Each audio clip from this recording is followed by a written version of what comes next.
오늘 우리에게 주시는 하나님 말씀은 창세기 44장 1절부터 17절까지 말씀입니다. 창세기 44장 1절부터 17절까지 말씀을 저와 여러분들이 한 절씩 교독하고 마지막 절은 다 같이 받들어 읽겠습니다. 요셉이 그의 집 청지기에게 명하여 이르되 양식을 각자의 자루에 운반할 수 있을 만큼 채우고 각자의 돈을 그 자루에 넣고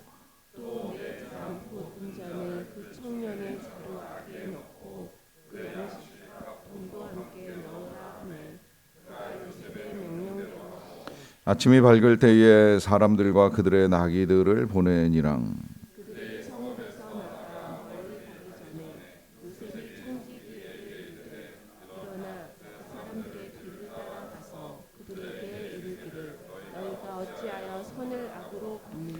이것은 내 주인이 가지고 마시며 늘 점치는 데에 쓰는 것이 아니냐. 너희가 이같이 하니 악하도다 하라.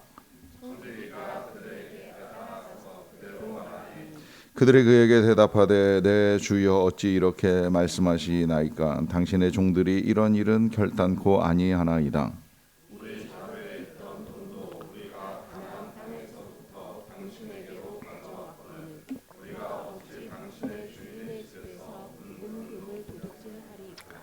당신의 종들 중 누구에게서 발견되든지 그는 죽을 것이요 우리는 내 주의 종들이 되리이다.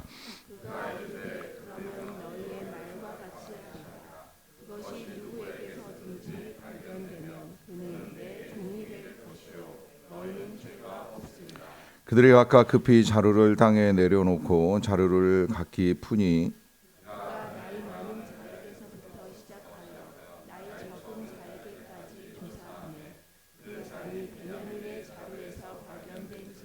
그들의 옷을 찢고 각기 짐을 나귀에 싣고 성으로 돌아가니라.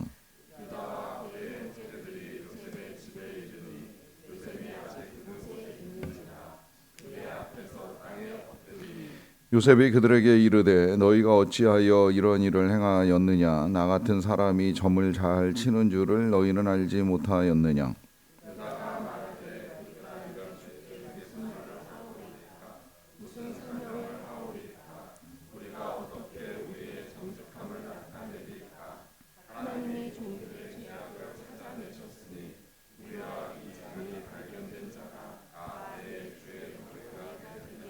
같이 읽습니다.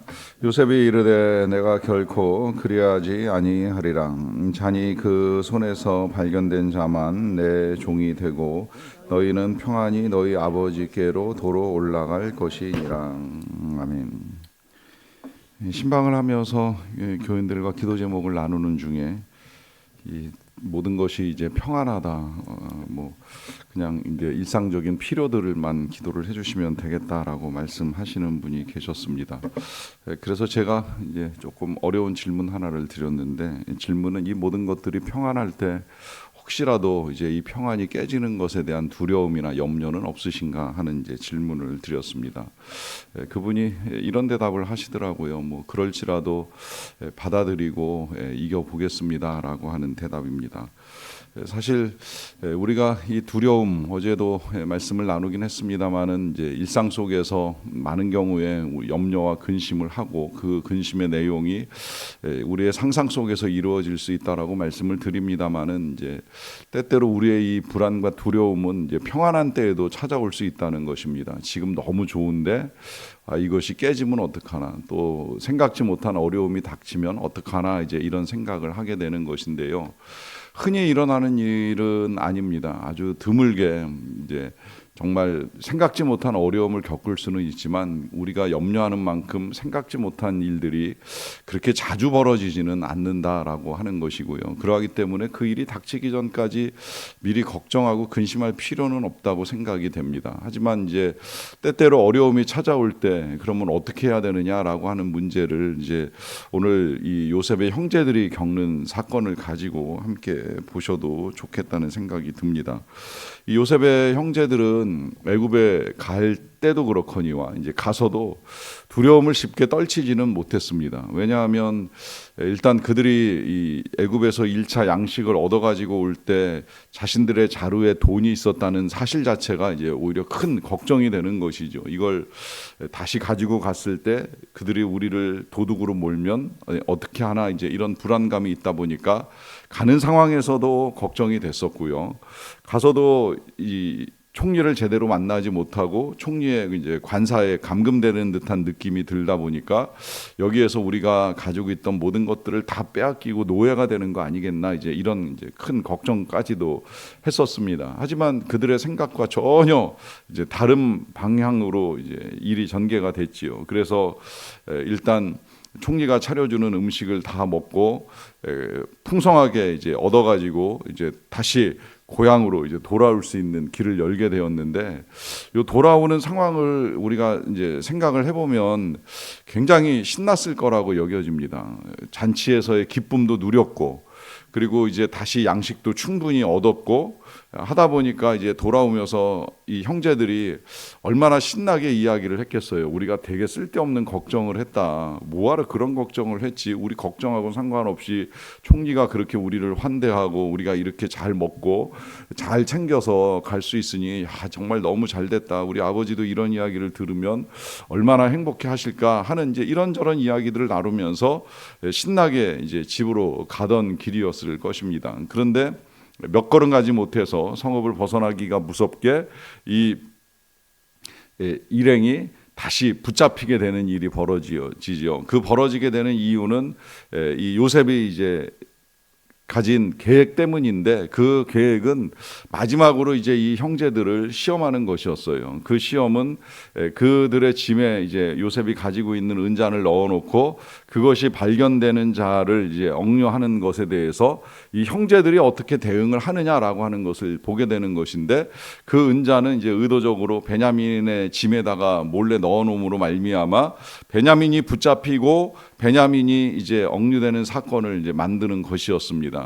그런데 이 모든 사건의 정황을 알지 못하고 갑자기 이제 이 노정에서 붙잡히게 된 형제들은 처음에 아주 당당하게 이야기를 해요. 이 주인의 은잔이 없어졌다라고 하는 청지기의 이야기를 들었을 때, 우리 중에 누구든지 그것이 발견되는 자는 죽을 것이요 우리는 당신들의 노예가 되겠나이다라고 하면서, 우리는 그런 걸 훔쳐갈 사람이 아니다. 우리 과거에 생각지 못하게 가져갔던 재물들도 다 그대로 가지고 온 사람들인데 우리가 어찌하여 그 주인의 은잔을 가지고 가겠느냐라고 하면서 자신들이 가지고 있는 이 선함, 그 당당함에 대해서 분명하게 이야기를 합니다. 어떻게 보면 이게 이제 뭐 틀리지 않는 말이라고 생각을 합니다. 그리고 뭐 이 정도 살아온 모습, 그들이 가지고 갔던 것까지도 되돌려 줄 수 있을 만큼의 이 정직함이 있었다라고 한다면 얼마든지 이만큼의 당당함을 가질 수 있는데, 이런 당당함이 조금 조심스러운 건 이 세상을 살아가는 데 있어서 어느 정도의 정직함이나 선함이나 진실함이나 성실함을 가지고 살아오는 사람들이 이제 이런 삶의 태도들 때문에 하나님 앞에서 죄인이라는 사실을 인정하는 것도 어렵고, 또 죄인이라는 사실을 듣는 것도 굉장히 힘들어요. 내가 도대체 뭘 잘못 살았길래 교회에서는 나에게 죄인이라는 말을 하는가? 내가 왜 죄인이 되어야 하는가라고 하는 이제 말을 하는데요. 물론 그 삶의 이 궤적 때문에 얼마든지 그런 당당함을 말할 수 있다고는 생각을 합니다만은, 그건 이제 어디까지나 자신의 판단하에 이루어지는 일이지 하나님의 시각으로 보는 하나님의 판단은 얼마든지 다를 수 있다라고 하는 사실, 그것을 인정하는 것이 진정한 신앙의 이제 겸손이라고 할 수가 있습니다. 그런데 아직 이제 죄가 드러나지 않다 보니까 이 사람들이 자신들은 그럴 만한 사람이 아니라 하는 것을 뭐 죽어도 좋다, 노예가 돼도 좋다, 이제 이런 식으로 표현을 했는데요. 막상 이제 이 짐을 뒤지다 보니까 이제 베냐민의 짐에서 요셉의 은잔이 나오게 되었고요. 결국 그들은 끌려갈 수밖에 없는 상황이 되었고, 그 상황 속에 그들은 다시 요셉 앞에 엎드리면서 이제 낮아진 모습을 보이게 됩니다. 이 엎드림이 결국은 요셉의 꿈대로 한 번으로 끝나는 것이 아니라 이제 두 번, 세 번 반복되는 일이 될 수밖에 없었는데요. 이런 상황 속에서 요셉이 이 형제들을 이제 추궁을 하다 보니까 이 형제들이 하는 답변이 이제 오늘 본문에 들어 있습니다. 16절인데요. 유다가 말하되 우리가 내 주께 무슨 말을 하오리이까? 무슨 설명을 하오리이까? 우리가 어떻게 우리의 정직함을 나타내리이까? 하나님이 종들의 죄악을 찾아내셨으니 우리와 이 잔이 발견된 자가 다 내 주의 노예가 되겠나이다라고 하는 말을 합니다. 결국 이 유다가 나서서 이제 아무 드릴 말씀이 없습니다. 이미 잔은 발견이 되었고 자신들이 죄를 지었다는 사실을 숨길 수 없게 되었으니 더 이상 설명할 수 없다라고 하는 고백을 하는데요. 여기서 이제 중요한 두 가지 고백을 덧붙이지요. 첫째는 하나님이 종들의 죄악을 찾아내셨나이다라고 하는 이 고백. 이 고백이 지금 단순히 은잔이 발견된 사건만을 가지고 말하는 것이 아니라 과거에 자신들의 형제였던 요셉에게 지은 죄악까지도 하나님이 알고 계신다라고 하는 믿음의 고백입니다. 이제 여기에 지금 이 유다 내지는 형제들의 이제 정직함이 나온다고 볼 수가 있겠는데요. 그것은 과거에 죄악의 결과로 이제 오늘 이 어려움을 겪는다라고 하는 것인데, 이런 이제 인과관계를 설정하는 것도 조금 조심스럽고 위험한 것은 이제 이런 표현들 때문에 우리가 행여라도 평안한 때에 갑자기 어려움을 겪게 되면 도대체 내가 무슨 일로 이러한 일을 겪는가라고 하는 이제 질문을 하게 됩니다. 물론 이 고통의 원인을 찾아 나가고 싶어하는 이제 우리의 본성에서 나오는 태도라고 여겨지기는 합니다만은, 그러나 여러분 늘 말씀드리듯이 이것이 반드시 이제 인과관계로 이루어지는 건 아니라는 거예요. 오늘의 고통이 어제의 죄악의 결과다, 이렇게 도식화시키려고 애를 쓰지 마세요. 이유는 여러 가지인데, 첫째는 우리의 모든 죄에 대해서 하나님이 다 징벌하시는 분이 아니시기 때문입니다. 많은 죄악은 용서하셨고, 또 하나님은 분명히 말씀하시기를 기억하지 아니하신다는 말씀을 하십니다. 기억하실 수 있지만 그걸 의도적으로 하지 아니하시는 하나님께서 굳이 과거의 죄악을 끌어내서 오늘 징벌하시는 분이 아니시라고 하는 것이죠. 사실 오늘 이 사건은 과거에 이 형제들이 요셉에게 지은 죄악 때문에 지금 겪게 되는 일이 아니라 요셉 자신이 형들이 동생을 대하는 태도가 과연 어떠한가를 알고자 하여서 하는 시험일 뿐이에요. 어떻게 보면 이 요셉의 의도 때문에 일어나는 일이지 하나님이 주시는 징벌은 아니라라고 하는 점을 이제 분명히 우리가 이해를 해야 되겠고요. 그러하기 때문에 지금 중요한 건 하나님이 종들의 죄악을 찾아내셨다라고 하는 사실보다는 우리와 이 잔이 발견된 자가 다 내 주의 노예가 되겠나이다라고 하는 고백을 하는 것인데, 여기서 이제 지금 이 형들의 태도가 나오는 것이지요. 어떻게 보면 이 형들 입장에서는 모면하고 싶은 상황 아니겠습니까? 지금 한참 집으로 가다가 다시 끌려왔어요. 그것도 죄악 때문에 끌려왔고, 이 죄가 연대적으로 책임을 져야 된다라고 한다면 굉장히 귀찮은 일이에요. 더구나 지금 집에서는 나이든 아버지가 기다리고 계십니다. 이 아들들 보내놓고 이제나 저제나 언제 올까? 더구나 사랑하는 베냐민 아들을 보내는 것 때문에 굉장히 큰 갈등을 하다가 왔는데, 그 아버지의 기다림을 생각하고 있는 아들이라고 하면, 그러면 한 명만 남겨놓고 우리 빨리 가서 아버지에게 양식을 전해드려야 됩니다라고 하는 말을 할 수도 있는데, 그렇게 말하지 아니하고 이 잔이 발견된 자뿐만이 아니라 우리도 다 주인의 노예가 되겠습니다라고 하는 고백을 통하여 지금 이 한 사람의 죄악을 다 같이 공동 책임으로 받아들이겠다라고 하는 고백을 하고 있습니다. 이 고백이 중요한 건 지금 이제 이 형제들 아니면 이 유다의 달라진 모습을 이제 보여주는 것이겠지요.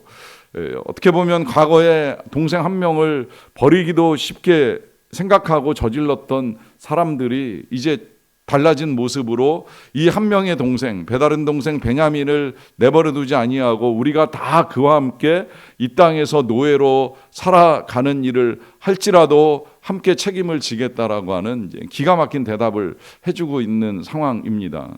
여기에서 이제 옛말이 틀리지 않다라고 하는 것 이제 다시 우리가 생각을 하게 되는데요. 순경은 친구를 만들고 역경은 친구를 시험한다는 말 들어보셨을 것입니다. 좋은 상황은 친구를 만듭니다.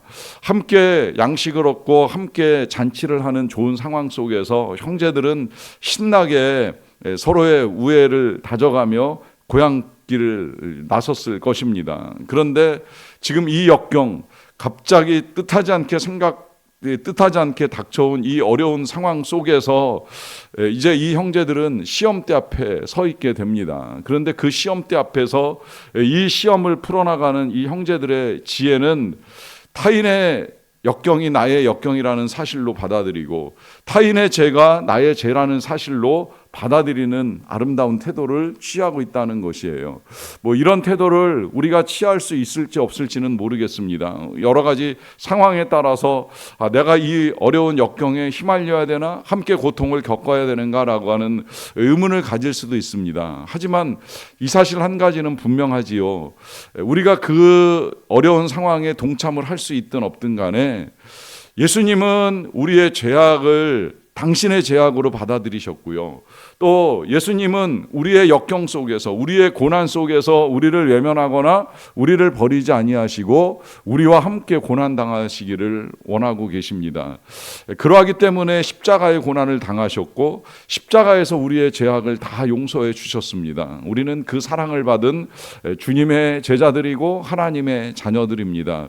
그러하기에 어떤 역경이 닥쳐올지라도 우리가 홀로 있는 것이 아니라 주님이 우리와 함께 하신다는 사실을 믿는 믿음으로 주님과 함께 잘 어려움을 이겨나가는 저와 여러분 다 되시기를 간절히 축원합니다. 기도하겠습니다. 사랑과 은혜가 풍성하신 아버지 하나님 감사합니다. 오늘도 하나님의 은혜 가운데 하루를 시작하게 하여 주셔서 진심으로 감사를 드리옵나이다. 우리의 삶에는 하나님의 은혜 가운데 평안하고 평강한 날들도 도래하지만 때때로 우리가 겪어나가는 이 세상의 죄악으로 말미암아 여러 가지 환난과 시련도 있다는 사실을 우리가 경험하게 됩니다. 아버지 하나님, 이 모든 일들 속에서 우리가 주님이 함께 하신다는 사실, 주님이 우리를 버리지 아니하시고 우리의 고난 가운데 동참하신다는 사실을 믿는 믿음을 가지고 나아가는 자들이 되게 하여 주시옵소서. 그리하여서 주님께 우리가 함께 기도를 드리는 가운데에 그 고난이 변하여 다시 평안이 되게 하시는 하나님의 은총을 누리는 자들이 되기를 간절히 원합니다. 특별히 이 시간에도 고난과 질병과 고통과 싸우고 있는 주의 백성들을 긍휼히 여겨 주시옵소서. 그 모든 어려움들이 잘 극복되기를 원합니다. 하나님의 은혜 가운데 잘 이겨나갈 수 있도록 도와주시옵소서. 질병도 이기고 건강이 회복되는 역사가 나타나게 하여 주시옵소서. 가난의 어려움을 잘 극복하고 다시 부유하게 하시는 하나님의 그 넉넉한 은총을 누리는 자들이 되게 하여 주시옵소서. 특별히 군생활의 어려움을 겪어나가는 우리의 자녀들이 은혜 가운데 그 모든 과정 속에서도 건강하고 안전하게 지켜주시는 하나님을 믿는 믿음으로 잘 이겨나가는 신앙의 회복도 함께 이루어질 수 있도록 도와주시기를 간절히 원합니다. 여러 가지 어려운 상황들 속에서 공급하시고 채우시고 인도하시고 이끌어주시는 하나님의 선한 손길이 언제나 우리와 함께 하신다라고 하는 분명한 믿음을 가지고 승리하며 나아가는 모든 주의 백성들이 다 되게 하여 주시옵소서. 하나님, 우리 아버지 또 선교사님들도 여러 가지 어려움 가운데에 늘 기도하며 말씀을 전하고 복음을 나누기 위하여 애를 쓰고 계십니다. 함께하여 주시고 지켜 주시옵소서. 특별 회복이 필요하신 우리 칠레 선교사님의 온전한 회복이 이루어질 수 있도록 도와주시고 다시 강건한 체력과 건강을 가지고 선교지로 복귀하시는 일이 어려움이 없도록 우리 하나님 붙들어 주시기를 간절히 원합니다. 모든 상황들 속에서 우리에게 베풀어 주시는 바 하나님의 그 크고 귀한 사랑으로 말미암아 주의 이름 높임 받으시기를 간절히 원합니다. 예수님의 이름으로 기도하옵나이다. 아멘.